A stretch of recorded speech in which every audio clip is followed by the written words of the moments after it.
ಶಿವಮೊಗ್ಗದ ಡಿಸಿಸಿ ಬ್ಯಾಂಕ್ನ ಸಿಬ್ಬಂದಿಗಳಿಗೂ ಕೂಡ ಇಡಿ ಟೆನ್ಷನ್ ಶುರುವಾಗಿದೆ. ಇಡಿ ನಮ್ಮ ತನಕ ಎಲ್ಲಿ ಬರುತ್ತೆ ಅನ್ನುವಂತಹ ಆತಂಕ ಅವರಿಗೆ. ಶಿವಮೊಗ್ಗ ಡಿಸಿಸಿ ಬ್ಯಾಂಕ್ ಕೇಂದ್ರ ಶಾಖೆಯ ಎಂಡಿ ಆಗಿದ್ದಂತಹ Nagabhushan, DCC bank manager Shobha ನಿವಾಸಗಳ ಮೇಲೂ ಕೂಡ ಸದ್ಯಕ್ಕೆ ರೇಡ್ ಆಗ್ತಾ ಇದೆ. ಗಾಂಧಿ ಬಜಾರ್ ನಗರದ ಶಾಖೆಯ ಮ್ಯಾನೇಜರ್ ಶೋಭಾಗೂ ಕೂಡ ಇಡಿ ವಿಚಾರಣೆಯ ಬಿಸಿ ತಟ್ಟಲಿಕ್ಕಿದೆ. ಗೋಪಾಲ್ ಬಡಾವಣೆಯ ಶೋಭಾ ನಿವಾಸದ ಮೇಲೂ ಕೂಡ ದಾಳಿಯಾಗಿದೆ. 2014ರಲ್ಲಿ ಶಿವಮೊಗ್ಗ ಡಿಸಿಸಿ ಬ್ಯಾಂಕ್ನ ಶಾಖೆಯಲ್ಲಿ ಅವ್ಯವಹಾರ ನಡೆದಿದೆ. ಈ ಪ್ರಕರಣಕ್ಕೆ ಸಂಬಂಧಪಟ್ಟಂತೆ 10 ವರ್ಷಗಳ ನಂತರ ಇಡಿ ಕದ ತಟ್ತಾ ಇದೆ.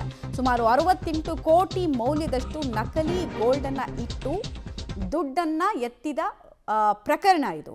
ನಕಲಿ ಅಡಮಾನ ಮತ್ತು ಬಂಗಾರ ಸಾಲದಲ್ಲಿ ವ್ಯಾಪಕವಾಗಿ ಅವ್ಯವಹಾರಗಳಾಗಿದೆ. ಎಲ್ಲರೂ ಕೂಡ ಸಹಕಾರ ಇಲಾಖೆ ಬ್ಯಾಂಕ್ಗಳನ್ನ ತಿಂದುಂಡಿದ್ದಾರೆ ಅನ್ನೋದು ಆರೋಪ. ಡೀಟೇಲ್ಸ್ ಕೊಡ್ತಾರೆ ಪುನೀತ್. ರೇಡ್ ಹೇಗೆ ಸಾಗ್ತಾ ಇದೆ ಸದ್ಯಕ್ಕೆ? ಯಾವುದಾದ್ರೂ ದಾಖಲಾತಿಗಳನ್ನ ವಶಕ್ಕೆ ಪಡೆದಿದ್ದಾರಾ?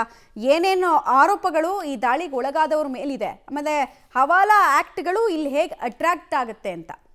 ಖಂಡಿತವಾಗ್ಲೂ ಮಮತಾ, ಶಿವಮೊಗ್ಗದ ಗಾಂಧಿನಗರದಲ್ಲಿರುವಂತಹ ನಗರ ಶಾಖೆ, ಡಿಸಿಸಿ ಬ್ಯಾಂಕ್ನ ನಗರ ಶಾಖೆಯಲ್ಲಿ 2014ರಲ್ಲಿ ಒಂದು ಪ್ರಕರಣ ಆಗುತ್ತೆ. ಯಾಕಂತ ಹೇಳಿದ್ರೆ ನಕಲಿ ಬಂಗಾರವನ್ನು ಅಡಮಾನವಾಗಿಟ್ಟು ಮತ್ತು ಬಂಗಾರ ಹಿಡ್ದೇ 68 ಕೋಟಿಯಷ್ಟು ಒಂದು ಸಾಲ ವಹಿವಾಟು ಮತ್ತು ಅವ್ಯವಹಾರ ಕೂಡ ನಡೆದಿರುವಂಥ ಹಿನ್ನೆಲೆಯಲ್ಲಿ ಇಡಿ ಅಧಿಕಾರಿಗಳು ಕೂಡ ಆಗ ಕೇಸನ್ನು ಕೂಡ ದಾಖಲು ಮಾಡ್ತಾರೆ. 13 ಜನರನ್ನು ಕೂಡ ವಶಕ್ಕೆ ಪಡೆದು ವಿಚಾರಣೆಯನ್ನು ಕೂಡ ನಡೆಸ್ತಾರೆ.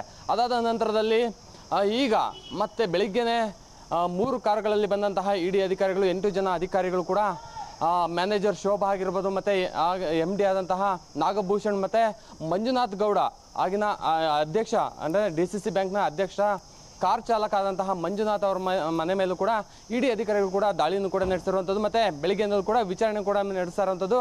ಅದಾದ ನಂತರದಲ್ಲಿ ಈ ಪ್ರಕರಣಕ್ಕೆ ಸಂಬಂಧಿಸಿದಂತಹ ಎಲ್ಲ ದಾಖಲೆಯನ್ನು ಕೂಡ ಹುಡುಕಾಟವನ್ನು ಕೂಡ ನಡೆಸ್ತಾ ಇರುವಂಥದ್ದು. ಯಾಕಂತ ಹೇಳಿದ್ರೆ 68 ಕೋಟಿಯಷ್ಟು ಅವ್ಯವಹಾರ ಆಗಿದೆ.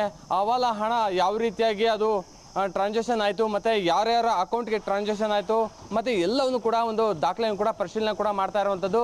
ಈಗಾಗಲೇ ಮಂಜುನಾಥನ್ನು ಇಡಿ ಅಧಿಕಾರಿಗಳು ಕೂಡ ವಿಚಾರಣೆ ಕೂಡ ನಡೆಸ್ತಾ ಇದ್ದಾರೆ. ಅದೇ ರೀತಿಯಾಗಿ ಆಗಿನ ಮ್ಯಾನೇಜರ್ ಆಗಿರುವಂಥದ್ದು ಮತ್ತು MD ಆದಂತಹ ನಾಗಭೂಷಣ್ ಹಾಗೂ ಶೋಭಾ ಮತ್ತು ಮಂಜುನಾಥ್ ಕಾರ್ ಡ್ರೈವರ್ ಆದಂತಹ ಶಿವಕುಮಾರ್, ಈ 3 ಜನರ ಮನೆಗಳ ಮೇಲೆ ಕೂಡ ದಾಳಿಯನ್ನು ಕೂಡ ನಡೆಸಿರುವಂಥದ್ದು ಮತ್ತು ವಿಚಾರಣೆ ಕೂಡ ನಡೆಸ್ತಾ ಇರುವಂಥದ್ದು. ಮಮತಾ, ಧನ್ಯವಾದ ಪುನೀತ್ ತಮ್ಮ ಮಾಹಿತಿಗಾಗಿ.